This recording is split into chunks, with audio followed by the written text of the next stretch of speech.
Saudaraku yang kekasih, mari bersama-sama kita berdoa.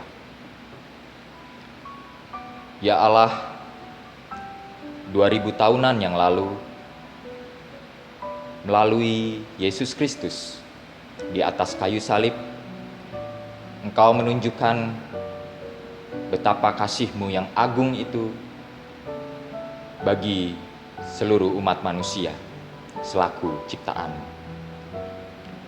Saat ini kami bersama-sama hadir juga untuk memaknai, menghayati betapa kasih-Mu yang agung itu melalui kematian Yesus Kristus di atas kayu salib. Bersabdalah kepada kami ya Tuhan, kami sedia mendengarkan Engkau. Kiranya Roh Kudus yang menaruh hikmat di dalam hati dan pikiran kami, sehingga kami boleh memahami, sehingga kami juga boleh menerapkannya di dalam hidup kami sehari-hari. Di dalam nama Yesus Kristus, firman Allah yang hidup, kami sudah memohon kepadamu. Amin. Ibu, bapak, saudara-saudari, serta anak-anak sekalian, di hari Jumat Agung ini, bacaan Injil diambil dari Yohanes 19 ayat 28 hingga 38. Yohanes 19 ayat 28 hingga 38. Sesudah itu, karena Yesus tahu bahwa segala sesuatu telah selesai, berkatalah Ia, supaya genaplah yang ada tertulis dalam kitab suci. Aku haus. Di situ ada suatu bekas penuh anggur asam. Maka mereka mencucukkan bunga karang yang telah dicelupkan dalam anggur asam pada sebatang hisop, lalu mengunjukkannya ke mulut Yesus. Sesudah Yesus meminum anggur asam itu, berkatalah Ia, "Sudah selesai." Lalu Ia menundukkan kepalanya dan menyerahkan nyawanya. Karena hari itu hari persiapan, dan supaya pada hari Sabat mayat-mayat itu tidak tinggal tergantung pada kayu salib, sebab Sabat itu adalah hari yang besar. Maka datanglah orang-orang Yahudi kepada Pilatus dan meminta kepadanya supaya kaki orang-orang itu dipatahkan dan mayat-mayatnya diturunkan. Maka datanglah prajurit-prajurit lalu mematahkan kaki orang yang pertama dan kaki orang yang lain yang disalibkan bersama-sama dengan Yesus. Tetapi ketika mereka sampai kepada Yesus dan melihat bahwa Ia telah mati, mereka tidak mematahkan kakinya. Tetapi seorang dari antara prajurit itu menikam lambungnya dengan tombak, dan segera mengalir keluar darah dan air. Dan orang yang melihat hal itu sendiri yang memberikan kesaksian ini, dan kesaksiannya benar. Dan ia tahu bahwa ia mengatakan kebenaran supaya kamu juga percaya. Sebab hal itu terjadi supaya genaplah yang tertulis dalam kitab suci. Tidak ada tulangnya yang akan dipatahkan. Dan ada pula nas yang mengatakan mereka akan memandang kepada Dia yang telah mereka tikam.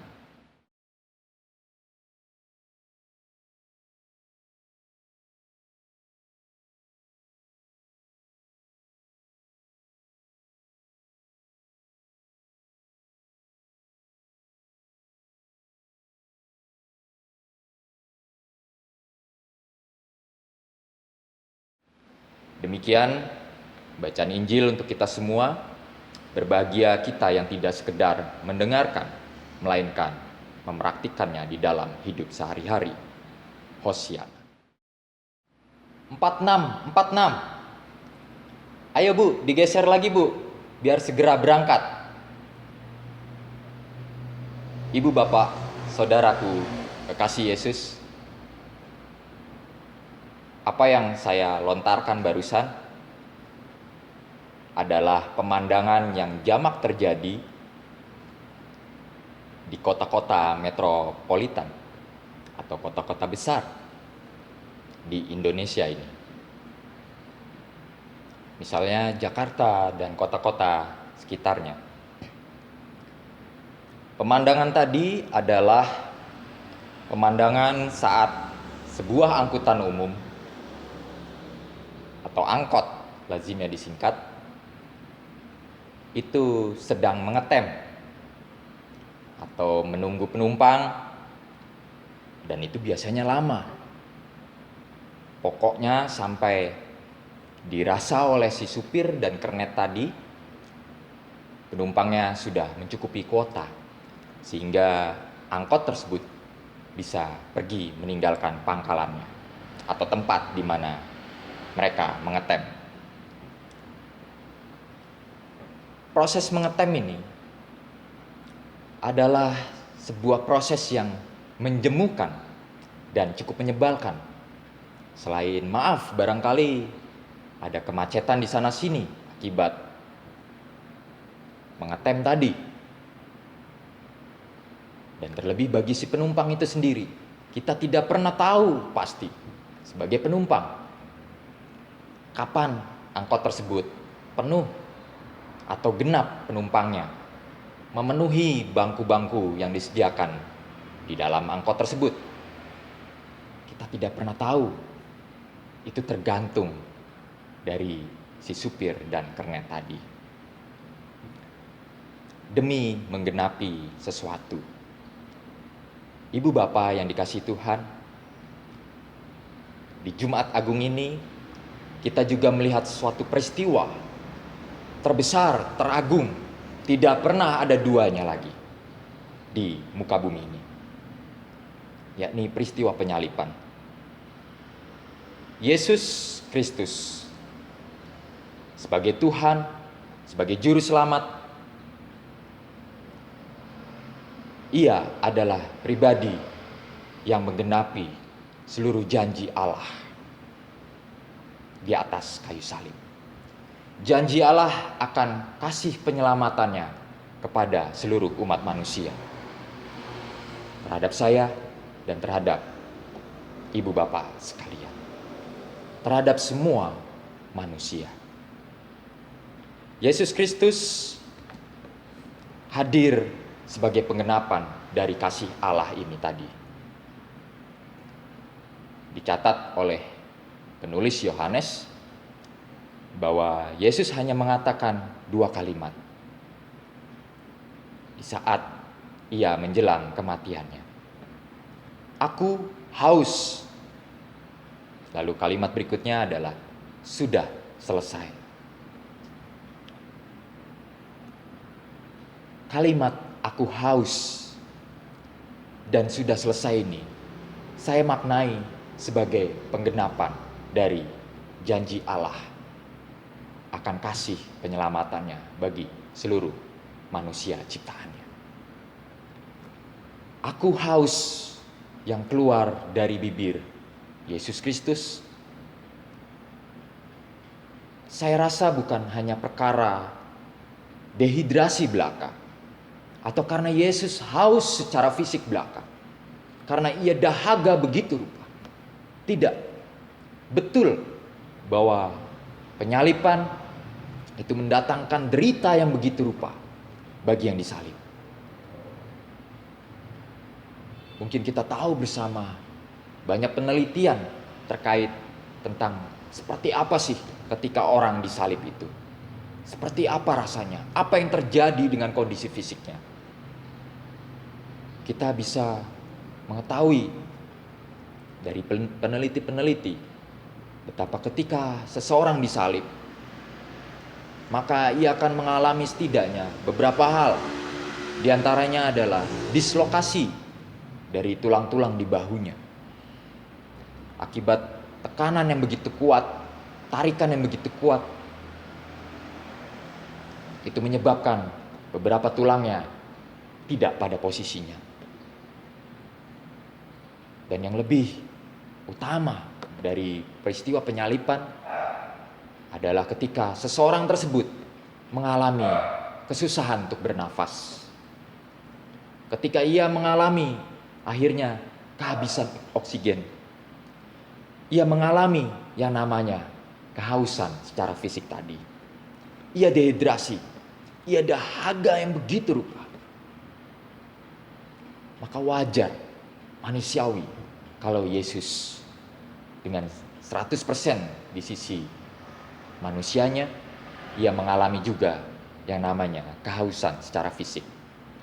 Namun ibu bapak sekalian yang dikasihi Tuhan, kataan aku haus, saya kira ini melampaui makna yang harafiah.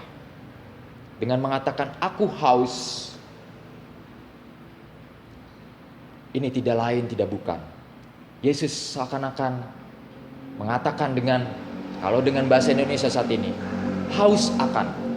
Ia sangat ingin, sangat akan.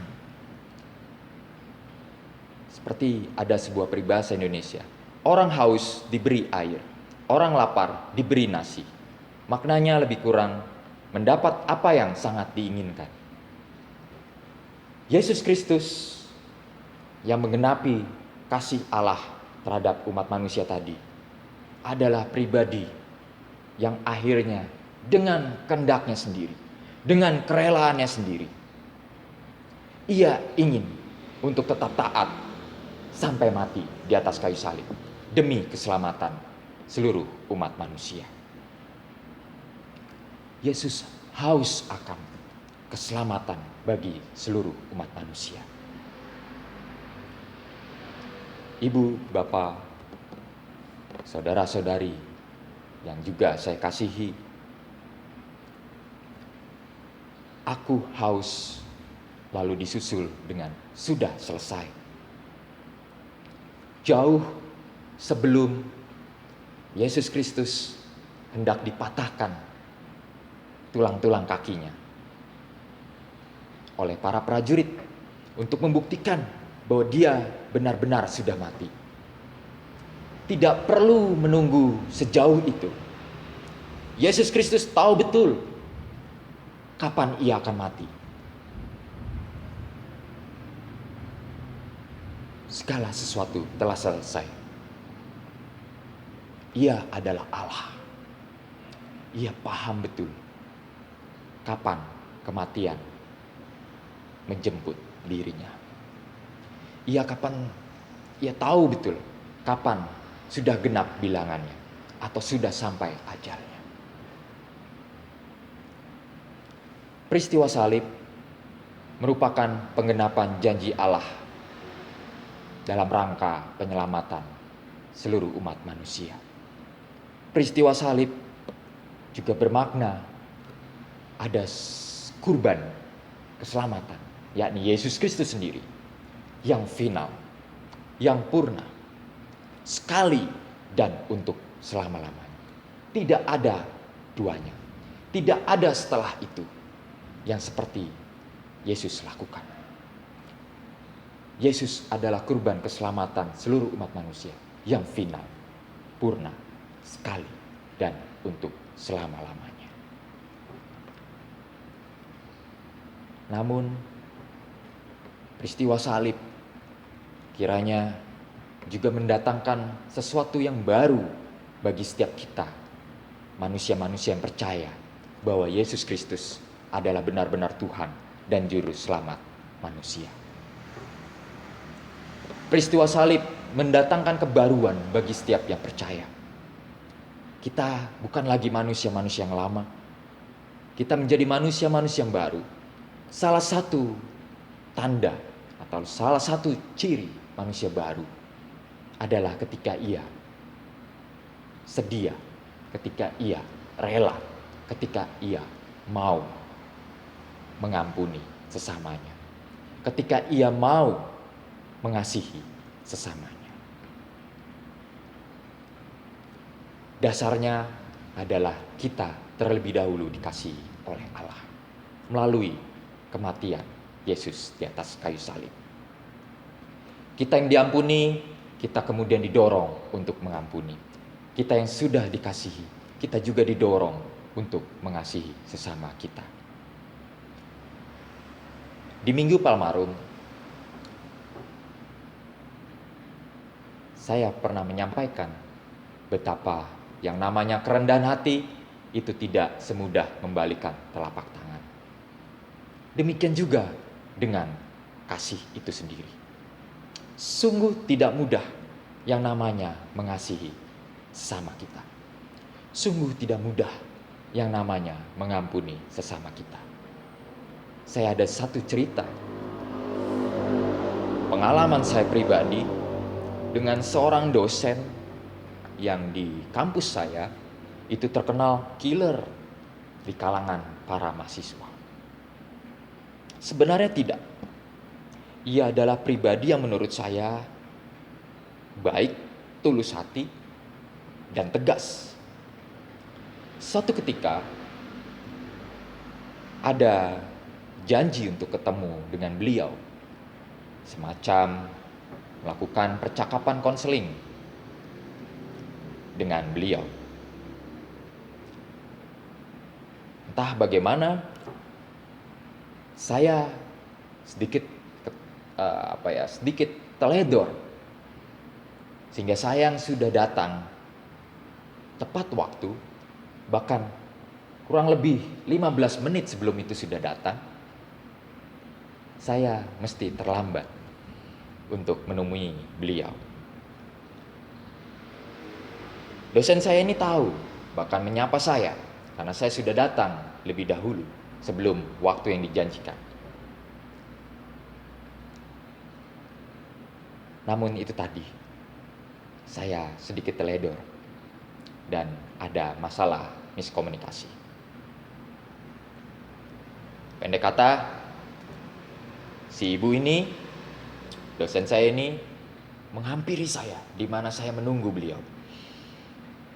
Menjemput saya sembari memarahi saya. Ia mengomel begitu rupa. Ia sangat marah. Dan celakanya, saat itu di sepanjang lorong menuju ruangan dosen ini berada, ia terus memarahi saya. Ia terus mengomel. Rasanya saya saat itu sangat malu. Betapa tidak, karena suaranya yang mengguntur bak petir di siang bolong itu bisa didengar dengan mudahnya oleh banyak dosen lainnya di ruangannya masing-masing. Betapa saya malu saat itu. Sampai marah itu tidak reda ketika berada di ruangannya. Saya belum diizinkan untuk duduk.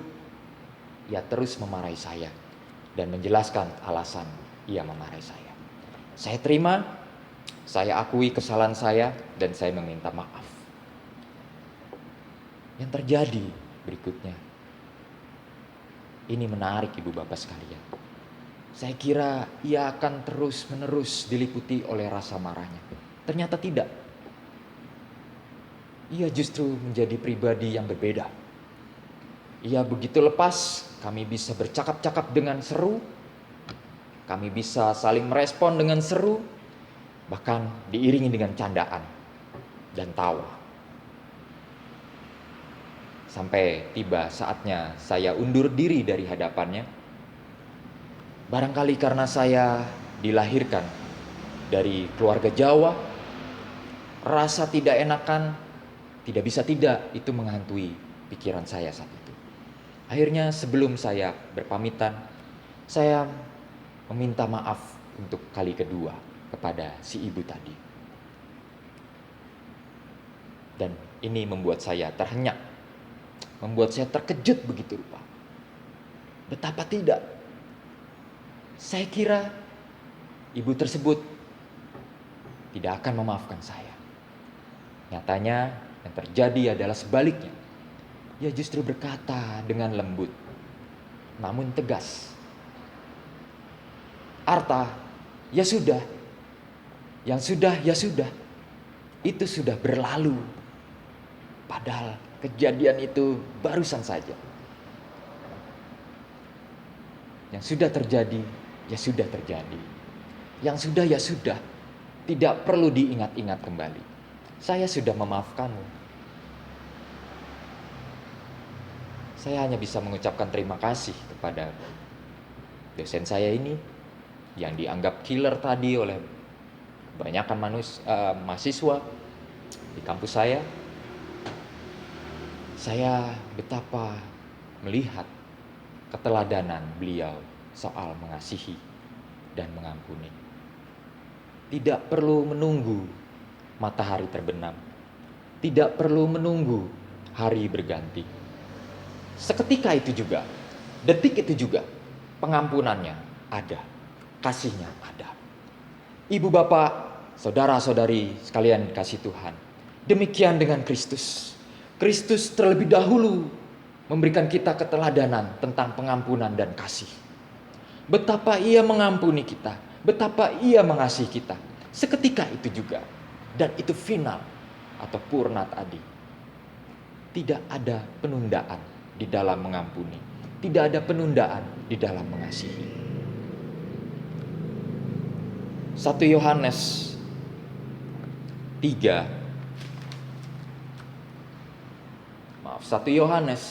4 ayat 10 sampai 12 berbunyi demikian. Inilah kasih itu, bukan kita yang telah mengasihi Allah, tetapi Allah yang telah mengasihi kita dan yang telah mengutus anaknya sebagai pendamaian bagi dosa-dosa kita. Saudara-saudaraku yang kekasih, jikalau Allah sedemikian mengasihi kita, maka haruslah kita juga saling mengasihi. Tidak ada seorang pun yang pernah melihat Allah.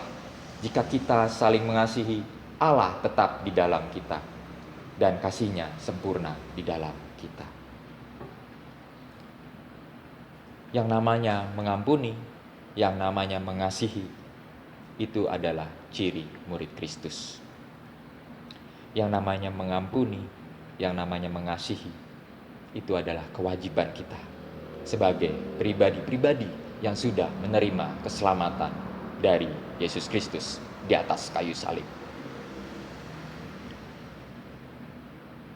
Ihwal mengampuni dan mengasihi ibu bapak sekalian, tidak ada penundaan.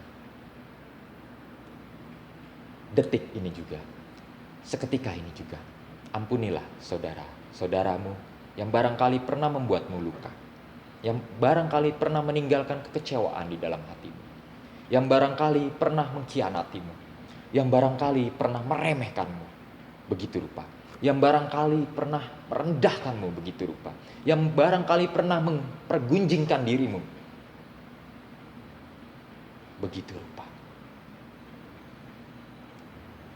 Di Jumat Agung ini, kita selaku murid-murid Kristus didorong atau dimotivasi untuk sungguh-sungguh cakap, sungguh-sungguh terampil mempraktikkan tentang pengampunan dan mengasihi. Tidak seperti mengetem tadi, begitu lama, begitu ditunda-tunda, tidak jelas kapan waktu berakhirnya, begitu menjenuhkan, begitu menyebalkan. Mengampuni dan mengasihi tidak bisa tidak, mesti diwujud nyatakan detik ini juga, saat ini juga. Tidak perlu menunggu matahari terbenam, tidak perlu menunggu hari berganti. Kalau ada amarah di hatimu, kalau ada kesal di hatimu, kalau ada kecewa di hatimu akibat orang lain memperlakukanmu tidak seperti seharusnya, maka ampunilah dia, kasihilah dia, sebagaimana Kristus juga meneladankan itu terlebih dahulu kepada kita di atas kayu salib 2000 tahunan yang lalu. Kiranya Roh Kudus menolong kita semua. Amin.